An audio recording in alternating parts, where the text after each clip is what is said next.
Hello everyone, welcome to the second part of Psm Health Programs. Today, let us first discuss the most important one, that is National Vector-Borne Disease Control Program. What are the diseases that are covered under National Vector-Borne Disease Control Program? Malaria, filaria, dengue, chikungunya, Japanese encephalitis and leishmaniasis. Very important. This question is commonly asked, which is not covered. Remember, Zika virus is not covered under this. Polio virus is not covered under this. It is malaria, filaria, dengue, chikungunya, Japanese encephalitis and leishmania. In that, first let us discuss malaria. There is a global technical strategy for malaria, that is 2016 to 2030. What are the goals under the global technical strategy for malaria? Decrease mortality, incidence, eliminate and re-establishment prevention. Okay, yeah. So these are the four goals which comes under global technical strategy for malaria. So as per this, what are the various targets? Okay, various targets which has been kept under 2020, 25 and 2030. So I advise you, please don't remember 2020 because it is already over. Just focus on 2025 and 2030. So we have to decrease mortality by more than or equal to 75%. We have to decrease incidence more than or equal to 75%, and we have to eliminate in more than equal to 20 countries by 2025, and here it is 90%, and more than or equal to 35 countries by 2030. Then, so this is the global strategy. So with that as a reference, our government of India has launched National Framework for Malaria Elimination 2060 to 2030. That is a national strategy. So as per this, the first goal is zero indigenous cases in the entire country. What do you mean by zero indigenous cases? Yes, I told you, elimination. Yeah. Then second, prevent re-establishment. So as per this, the various states in our country and the states and union territories in our country has been classified into category 0, 1, 2 and 3. What do you mean by category 0? Prevention of re-establishment. That means there are 0 indigenous cases in that state. 1 means the state with annual parasite incidence. It is not index. Okay, API stands for annual parasite incidence. Please remember, many students remember it very wrong. It is not index, it is incidence. Should be less than 1 per 1000. Pre-elimination phase means states will be having API less than 1 per 1000, but some districts report API more than 1 per 1000. Intensified control phase means what? It is grade 3 or the category 3, where the state API itself is more than 1 per 1000. Coming into what are the various species of mosquito and the probable habitat. Remember, Anopheles is the vector for malaria. In that, Anopheles culciferous is mainly seen in the rural and peri-urban. Stephensii is in the industrial, coastal and urban areas. And Fluviatilis, F for forest, F for foothills. Okay, Fluviatilis. This is very important MCQ question. Then coming into Plasmodium falciparum, this is the most common species in India, and we have, as a part of the National Framework Strategy for Malaria Control 2016 to 2030, and we have launched mini malarial control strategy. And remember, the anti-malarial month is observed in the month of June. And what are the strategies? Surveillance, case management and integrated vector control management. First, coming into the integrated vector control management, in that the first we have something called as indoor residual spray. Remember, the indoor residual spray are the mainstay in rural areas. Okay, malaria, the roadside water, that's the source, and Japanese encephalitis, paddy field and marshy land. So we use IRS, indoor residual spray, that is DDT. Second is mainstay in urban areas, which is insecticide treated net, also called as long lasting insecticide treated nets, that is LLIN. See, LLIN is used when the annual parasite incidence is usually more than 1. Okay, remember that. Then coming into anti-larval measures, which can be used in both both urban as well as rural areas. Then, how will you do case management in case of malaria? This is very important short note question which is asked in your exams. So, it can be classified into pregnant as well as non-pregnant people. So, if it is non-pregnant, Plasmodium vivax means you give chloroquine for 3 days and primaquine for 14 days. Why primaquine is given? To prevent relapse. And in case of Plasmodium falciparum, relapse does not occur, only recrudescence happens. In northeastern states, because of the other drug resistance, we use ACT, that is artemisinin combination therapy, artemether lumefantrine plus primaquine single dose on the second day. Okay, and in other state we use artemisinin combination therapy, that is sulfadoxine pyrimethamine, that is SP plus primaquine single dose on second day. Artesunate plus sulfadoxine pyrimethamine. Why sulfadoxine pyrimethamine is not used in the northeastern state? Remember, because of the wide resistance. Coming into the pregnant female, primaquine is contraindicated in the whole pregnancy, okay, especially the first trimester. And ACT is contraindicated only in the first trimester. So plasmodium vivax means we can't give primaquine, we can give only chloroquine for 3 days. And if falciparum first trimester we give quinine or quinine plus clindamycin is the current drug of choice. And the second and third trimester we can use area specific ACT because ACT is contraindicated only in the first trimester. So in the second and third trimester we can give. So this is as per the malaria updated guideline. Remember in 2025 WHO has revised the treatment guidelines for malaria, but still India is following only the NVBDCP guidelines. Okay, they have not changed. Coming into the surveillance, active surveillance, passive surveillance, and sentinel surveillance. What do you mean by active surveillance? I am actively going and visiting home the people every 15 days, and if any people have fever in the last 15 days, I will do what we call malaria parasite slide. Okay, target is equal to number of slides per. The target is the number of slides per year should be equal to 10% of the entire area. Okay, so for subcenters the population is 5,000, so 10% means what? At least 500 slides I have to collect per year. Passive means the patients with fever will come to us in the PHCs, so 10% of all the OPD cases are expected to have fever. This is the target. Sentinel means what? To find the missing cases of malaria, we will do sentinel surveillance. That means we will assess the cases so-called as FEO. What is FEO? Or PUO, that is fever or pyrexia of unknown origin. I will evaluate all those cases. Yeah. Coming into the malarimetric indexes, again very, very important. Number one is annual parasite index. Yeah, I am telling it's a correction. It is incidence. So the confirmed cases during 1 year divided by population under surveillance into 1000, API more than or equal to 2 per 1000 population is called as high risk area. This is again an MCQ question. It is API more than or equal to 2, we call it as high risk. Next is called ABER, annual blood examination rate. See, annual blood examination rate is used, this is an indicator that helps to assess the operational efficacy of NVBDCP. This is again an MCQ question. Which of the following indicators used for operational efficacy, assessment of operational efficacy of NVBDCP? Annual blood examination rate, number of slides examined by population into 100, aim to screen 10% of the population. So coming into spleen rate. It is the second best indicator of malaria prevalence in the country. So here comes the question, what is the best indicator for malaria prevalence in the community? It is annual parasite incidence. I told you operational efficacy and fever prevalence, it is again ABER. And the most sensitive index for recent transmission in locality, for recent outbreak, again it is a university MCQ question, infant parasite rate, NEPG, INICT, PYQ also. Infant parasite rate is the most sensitive indicator for recent transmission in locality, and it is also used as an evaluation for whole program.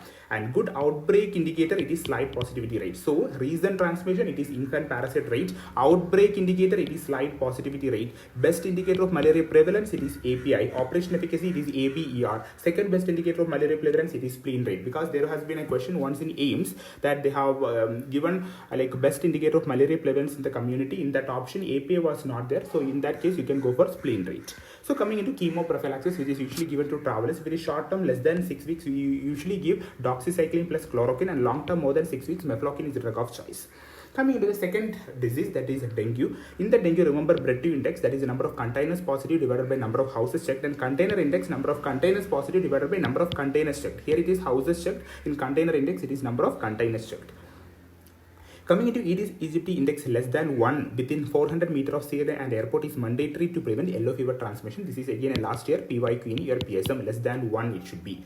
Coming into the control of Japanese encephalitis, we have the so-called as SA1442 strain. But remember, it is completely outdated. Here now we are using the so-called as the Kolar strain. What is the name of the strain? Currently we use in the Japanese encephalitis vaccine as per the national immunization schedule. It is the so-called as Kolar strain. Then coming to the vector control, it is the Culex, so outdoor resters. So that is why indoor residual sprays like DDT is not effective for Culex control. We have to do outdoor spraying only, and we have to keep the pig away from the human population. Coming to the control of filaria, we have to first do interruption of transmission, that is by something called as mass administration of 3 drugs. Okay, now one more drug has been added. The 3 drugs are diethyl carbamazine, albendazole plus ivermectin. Okay, it's a combination of all these 3 drugs, DEC, albendazole, ivermectin. Triple drug therapy has to be given single dose annually for 5 years in endemic area, except pregnancy and children less than 5 years, and target should be mass administration of nearly 85% population. That means if the triple drug therapy is administered for nearly 85% of the population, automatically the elimination target of filariasis will be achieved in the community. Yes, I told you the triple drug therapy. If high endemicity, we will do massive treatment. If low endemicity, we do selective treatment. What do you mean by mass treatment and selective treatment? For example, I am living in an area where there is high risk of filarial transmission. In that, I won't accept pregnant and children less than 5 years. Rest everybody I will give this triple drug therapy. But in the case of low endemic region, only the people who are having symptoms or microfilarial sites positive or their contacts, okay, they will be given. Yes, for the mass treatment of filaria, we have advised DEC medicated salt which has to be consumed for 6 to 9 months. Here they ask what is the dose. It is 1 gram DEC per kg per kilogram of salt. Again, it is an MCQ. Coming into the Kala-Azar, that is a leishmania. Treatment drug of choice is IV liposomal amphotericin B. Oral miltefosine is the alternative drug, and the earlier drug we use is sodium stibogluconate, but remember it is completely obsolete because of its teratogenicity and what fatal side effects. And diagnosis is by rapid test, that is RK39 antigen test. It is a type of rapid diagnostic test. Yes, I forgot to say one more thing, in malaria endemic region, okay, in malaria endemic regions, that is for example in northeast, what is the diagnostic test? It is always RDT, rapid diagnostic test. Okay, it is rapid diagnostic test because almost everybody will be having malaria, so it is very time consuming to do slide preparation. That is why we use RDT, then we will go for slide preparation. In other areas we will go for slide preparation first. Okay, in low endemic regions. So coming into sandfly control, okay, I hope you know sandfly has been a recent in the recent news, okay, for many months because of the Chandipura virus. Okay, Chandipura virus which has been spread in Gujarat, that is again transmitted by sandfly. So we have to use what? Pyrethrum. Pyrethrum is the first insecticide of choice when it comes to sandfly, and the second is DDT, and third is benzene hexachloride. Okay, but remember why pyrethrum is the insecticide of choice? Because it can act up to nearly, because it settles in the atmosphere for nearly up to 6 feet, that is 2 meters, and it has to be sprayed nearly 2 rounds per year. And personal prophylaxis, avoid sleeping on 4 and fine mesh nets less than 0.2 millimeter, because or else the sandfly can get into the mesh nets. Okay. Next, coming into HIV/AIDS, so called as NACO, the most famous and the most important one, NACO. Children, remember when it comes to NACO, the first strategy is regarding screening and surveillance. What are the various strategies which has been proposed by NACO for screening and diagnosis of HIV? Strategy 1 means screening in ICTC center. What do you mean by ICTC? Integrated Counseling and Testing Center. In that, ANC means you have to go for opt-out technique, and general population means you have to go for opt-in technique. And 2A, again for 2A strategy is done as a part of surveillance, active, passive and sentinel surveillance. And 2B means it is diagnosis in adults and children more than 18 months symptomatic, and 3 means diagnosis in adults and children more than 18 months asymptomatic. So just to remember this, even though we are not that much using, actually it is an strategy that is given years back, even though we are not using that much today, but it's asked in exams.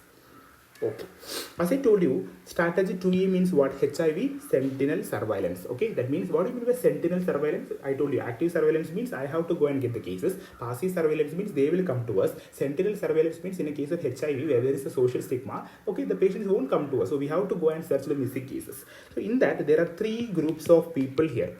What is that? One is the general population, which includes the ANC, that is antenatal mother. And there is something called as a high-risk group, that is commercial sexual workers, intravenous drug users, male who have sex with male, then transgenders. Okay, they are the high-risk group. And what are the bridge population? Long-distance truck travelers and single male migrants. This has been the whole 3 groups. This has been a multiple, repeatedly asked question in PG, university and all. Okay, which of the following is not a part of high-risk group? Okay, remember long-distance truck travelers. This has been a last year AIMS question. Which of the following is not a part of high-risk groups in NACO? It is long-distance truck travelers. They are actually the bridge population. ANC is the general population. Okay, and usually we will do random sampling for high risk group, and in case of bridge population and general population we do something called as consecutive or convenient sampling. Okay, remember convenient sampling is actually one of the sampling method that is widely used in NACO. Yes. And what is the testing strategy we are currently using as per the NACO guideline? Linked anonymous to test strategy. Okay. Then coming into HIV testing in adults and children. Suppose if it is less than 18 months, okay, less than 18 months, I told you, if it is less than 18 months, less than 18 months, and 2B means what? Symptomatic. I will do 2 test protocol. In that, the first screening test is ELISA. Remember, ELISA is the screening test, whereas Western blot is the gold standard test. In 3, strategy 3 means what? It is for asymptomatic. We use 3 test protocol. Okay, symptomatic 2 test protocol, screening with ELISA, and the gold standard with the Western blot. Asymptomatic we use the 3 test protocol, in which we use 2 screening tests followed by a gold standard test. Coming into more than 18 months, okay, of babies, we use the gold standard is DNA PCR. This has been a repeated question. More than 18 months, it is DNA PCR, not Western blot. Why? Because Western blot will pick up maternal antibody and give false positive result. That is why DNA PCR is the gold standard for what babies more than 18 months. Okay, and that DNA PCR helps in so-called as EID or early infant diagnosis of HIV. And the first test is done at 6 weeks of age, then 6 months, and 6 weeks after stopping breastfeeding, then 12 months and 18 months of age. So these are the various age groups at which we conduct what? Testing in babies. Coming into confirmatory of HIV, negative status is only achieved at 18 months, because under less than 18 months, we'll get the chance of getting false positive results are very high. So that is why an infant is made, or a diagnosis of HIV negativity in infants is made only at 18 months. Coming into HIV treatment age group, more than 10 years, we use tenofovir, efavirenz, and lamivudine. Remember, now it is not efavirenz, it is dolutegravir. It is an integrase inhibitor. We use dolutegravir.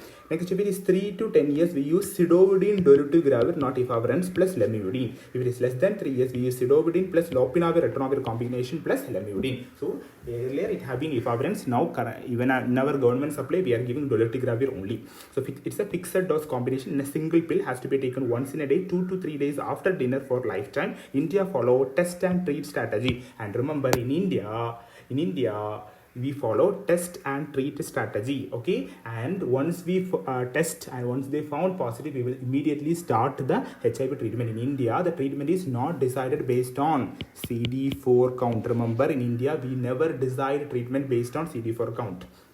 So the moment the patient is diagnosed with HIV, antiretroviral therapy, so-called as HAART. What is HAART? Highly active antiretroviral therapy is initiated.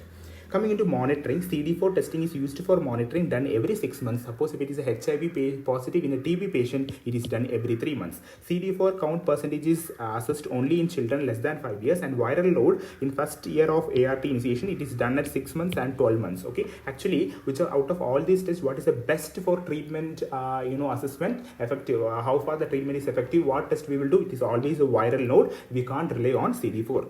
Okay, and it has to be repeated after every 12 months. And what will be PPTCT? Prevention of parent to child transmission of HIV. Okay, the maternal component, pregnancy, lifelong ART till death. Mother is positive for HIV means lifelong ART. Labor, we have to minimize PV examination, per vaginal examination. We have to avoid prolonged labor with the help of oxytocin. Avoid artificial rupture of membrane. Use non-invasive fetal monitoring. Avoid invasive procedures like routine episiotomy, forceps, vendus and all, so that we can prevent the transmission of mother to child HIV. And delivery, remember, LSC is done only in case of obstetrical indication. This has been a rumor. Okay, HIV positive means we only have to do cesarean section. No, in cesarean section, the chances of getting HIV to the doctors as well at the same time to the baby, it is very high. So that is why normal vaginal delivery is preferred. Coming into the pediatric component, we do delayed cord clamping. Actually, there is a confusion.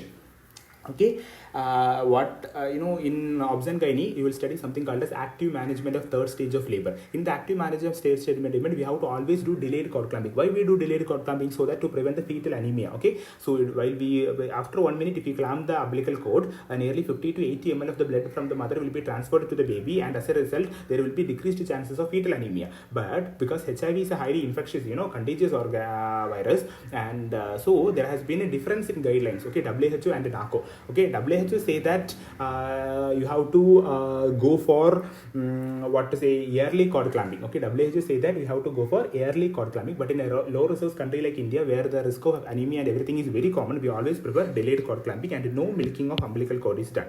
And coming into breastfeeding in India, there is no absolute contraindication for breastfeeding in HIV, because that's why exclusive breastfeeding is done for 6 months, and we have to shift to complementary feeding along with breastfeeding. Okay, and remember, after 6 months we will start the complementary feeding. No, that is dependent whether the baby is HIV positive or not. At 1 year, if the HIV is negative for baby, we will stop breastfeeding, and if it is HIV is positive for baby at 1 year even, then we will, along with complementary feeding, breastfeeding will be continued till 2 years of age.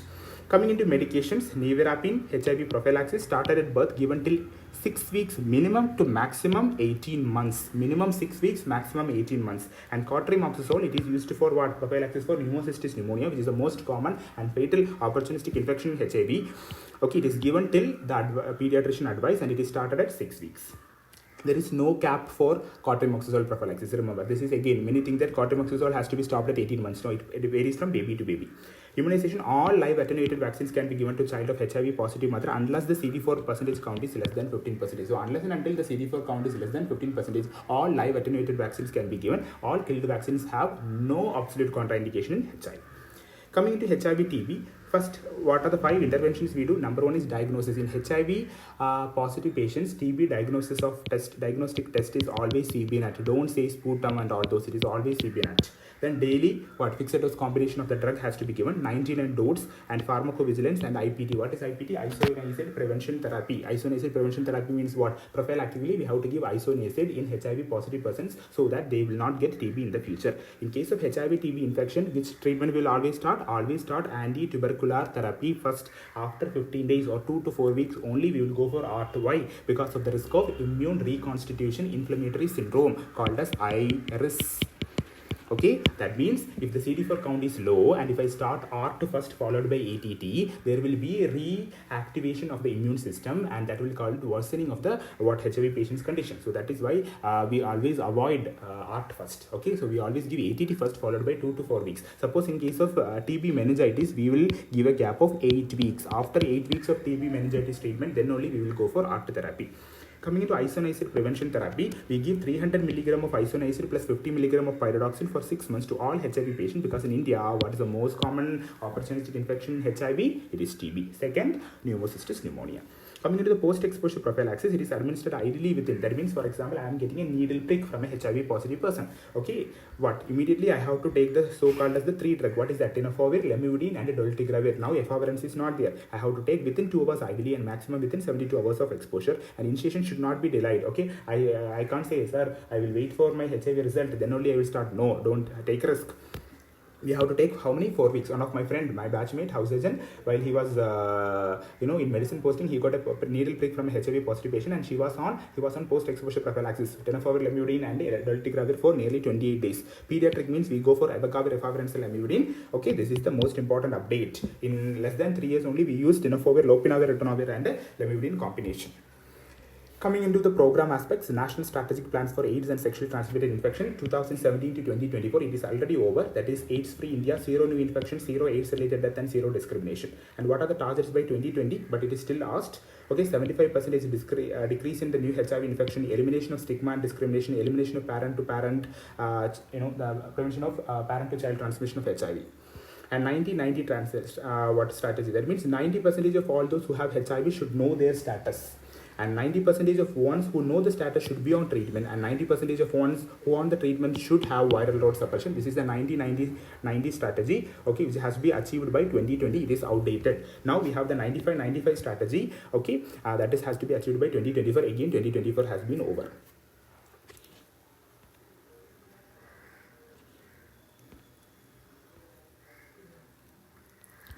Coming into polio, okay, now there are only 2 endemic countries for polio, Afghanistan and Pakistan. And what are the polio eradication strategy? Historically, we will go for routine immunization, supplementary immunization, pulse polio campaign for 0 to 5 years, acute flaccid paralysis, surveillance, mop-up. Remember, catch-up and follow-up is done for measles, mop-up is done for polio, and we have something called as an endgame strategy. In 2015, we have switched from trivalent OPV to bivalent OPV. What are the strains covered in bivalent OPV? 1 and 3, and that polio shift OPV to IPV, that day happens on, so what do you mean by switch and what do you mean by shift? Switch means trivalent OPV is converted into bivalent OPV in the national immunization schedule, okay, in 2015, and shift means OPV is completely converted into IPV, that is in 2018, and we have to continue AFP surveillance.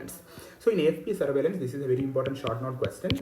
The onset of paralysis less than 4 weeks duration leading to flaccid or floppy limbs. All those cases has to be noted and notified under AFP surveillance. And acute paralytic polio means lifelong weakness. In case of transverse myelitis or traumatic neuritis or GBS, they usually rectify within 2 months. Timeline: investigation has to be done within 2 days of notification, within 2 weeks of paralysis onset, and we have to revisit after 2 months of paralysis onset to see for residual paralysis. 2 days of notification, investigation has to be done, or within 2 weeks of the paralysis onset, and we have to revisit the same person after 2 months of paralysis onset. 2 days, 2 weeks, 2 months. Again, repeated MCQ. How will you do the stool specimen collection and transportation? 2 stool specimen has to be collected, 8 grams in amount, size of the distal phalanx of the thumb, in a clean, dry, screw-caped container, no preservative, and we have to follow reverse cold chain. That is in 2 to 8 degrees Celsius, red color vaccine vial carrier. Yes, And remember, once we give OPV, there is something called as OPV-induced paralysis, vaccine-associated paralytic polio and vaccine-derived poliovirus. Again, this classification is very, very important. So coming into VAP is very rare. It is less dangerous because it won't cause outbreak. It is due to type 3 strain, and solution is what we have to remove type 3. Okay, type 3. But remember, I told you 1 and 3 strain is still we use in the vaccine. So we have not done so far. And shift means what? The OPV should be completely converted to IPV. No, still we are giving OPV in our immunization schedule. So that is why the VAP incidence is not reduced. What about VDPV, that is vaccine-derived poliovirus? Again, it is rarer, but since it causes outbreak, it is very more dangerous. And we have something called as circulating vaccine-derived poliovirus, which is very, very dangerous. And this is mainly because of type 2. But the incidence of VDPV has completely come down because we have already done the solution. We have completely removed the type 2 strain. Am I right? 1, 2, 3 trivalent OPV has been converted into bivalent OPV. That is the switch day in 2015. So completely we have removed the type 2 strain. So VDPV incidence has come down, whereas VAPP is still high. It will come down only when we completely remove OPV from the immunization schedule and replace it with the IPV. Yes. And coming into the National Tuberculosis Elimination Program. Earlier, it was revised National Tuberculosis Control Program. In 2020, it has been renamed as NTEP. It has diagnostic algorithm, notification, treatment, follow-up, drug compliance strategy, TB, HIV, and program related aspects. Coming into the diagnostic algorithm for pulmonary TB. In case of presumptive TB means what? A patient with fever more than 15 days, weight loss more than 10% and hemoptysis. Okay, I will first either go for chest X-ray and or sputum smear on 2 samples. Okay, 2 samples means what? On-spot sample. Okay, whenever the patient comes in front of me, at that point I will take 1 sample, and the next day morning I will take another sample. So these are the 2 samples. Okay, and then I will always advise the patient for chest X-ray. Suppose in HIV positive, I told you no sputum, no X-ray, straight away we go for gene export or CBNAT. Suppose if it is sputum positive and chest X-ray positive, or sputum positive, chest X-ray negative, we call it as microbiologically confirmed TB. If sputum is negative and chest X-ray positive, we will confirm with gene export CBNAT. In gene export CBNAT is negative, we will consider other diagnosis. If it is negative, we will have a high degree of clinical suspicion, and we say that it is a clinically diagnosed TB. And suppose if CBNAT is positive, I will say that it is a completely confirmed case of TB, and then I will check for rifampicin sensitivity, because remember, in gene export or CBNAT, it is a nucleic acid amplification test, okay, PCR based test, where I can check the sensitivity of rifampicin. If rifampicin is resistant, I say that it is a drug resistant TB. Coming into TB notification, from 2012, TB is a notifiable disease. Okay, within 1 month of diagnosis, I have to notify to the district TB officer, and it is applicable for any form of medicine, whether it is Ayush or allopathy, government, private. They have to immediately notify within 1 month of diagnosis. What are the incentives given, children? Drug sensitive means newly diagnosed, it is 1000. Okay, previously treated 1500, and drug resistant 5000. But now there is current drug resistant, it is 5000. And if you failure to notify, punishment under 269 and 270 IPC, 6 months to 2 years of jail plus fine. Coming into the TB treatment, okay, now there is no classification called previously treatment and everything. Previously treated, drug sensitive, everything called as it is a case of TB. Okay, it's a case of TB. There is no classification like previously treated, treatment failed, or there's nothing. Everything same treatment now. We have 2 phase, intensive phase of 2 months, HRZD, 4 fixed dose combination. Okay, yeah, and followed by continuation phase where you use HRE, okay, for how many months? 4 months. So totally how many months? 6 months. And what is the dose of isoniazid? 75 mg, rifampicin 150 mg, pyrazinamide 400 mg, and ethambutol 275 mg. Any adult or child on TB treatment will gain weight, and TB treatment is done based on weight bounds. And when person covers one weight band, dose has to be increased. For example, my age is 5 years. Okay, so the dose will be different. When I become 10 years, automatically the weight will increase. What happened? So TB treatment has also been changed. Changed in the sense the dose has to be changed. Coming into TB follow-up, at the end of intensive phase and continue phase, we have to go for sputum smear. Sputum has to be sent for thorough examination, and based on that I will decide whether I have to continue the treatment or not. And we have to weigh the patient monthly and chest X-ray if required. Then coming into the TB treatment compliance, we have something called as NICSHE. NICSHE means what? It is a tool for keeping track the TB patient, whether they are taking their medicine, everything properly, and we have NICSHE Poshan Yojana. Okay, okay, where we give 500 rupees per month. Remember, it has been updated now to 1000 rupees per month, and in tribal areas 750 rupees per month till the duration of treatment, done to meet the extra expenses of transport and food. And earlier we have 99 dots, okay, increase the patient compliance, but now we have Nikshay. TB, HIV, I told you, diagnosis by CBNAT, isoniazid prevention therapy and all those. And we have something called as National Strategic Plan for TB Elimination 2017 to 25. Okay, vision is TB Mukta Bharat, and we have to achieve rapid decrease in TB burden by 2025. Now it has been extended to 2030. You know, I hope you all know India is a TB capital. And what is that? We have to follow the DTPP strategy. That is, we have to detect, we have to treat, we have to prevent, and we have to build them back. And expected outcome by 2025, 80% reduction in TB incident has been achieved successfully. 90% reduction in TB mortality, it has been again attached successfully. 0% patients having catastrophic expenses, that also has been achieved. Then why the program has been extended to 2035? From 80%, they have to further decrease the incidence of TB. Okay, because of the NTEP after 2020, the National Tuberculosis Elimination Program has been launched. There has been a significant reduction in the incidence of both TB as well as multi-drug resistant MDR TB. Okay, and many are getting cured. So with this, we have completed NTEP, NACO, which both are extremely important essay questions, followed by the NVBDCP, again very important. Okay, so these are the three important programs that we have discussed in detail in this video.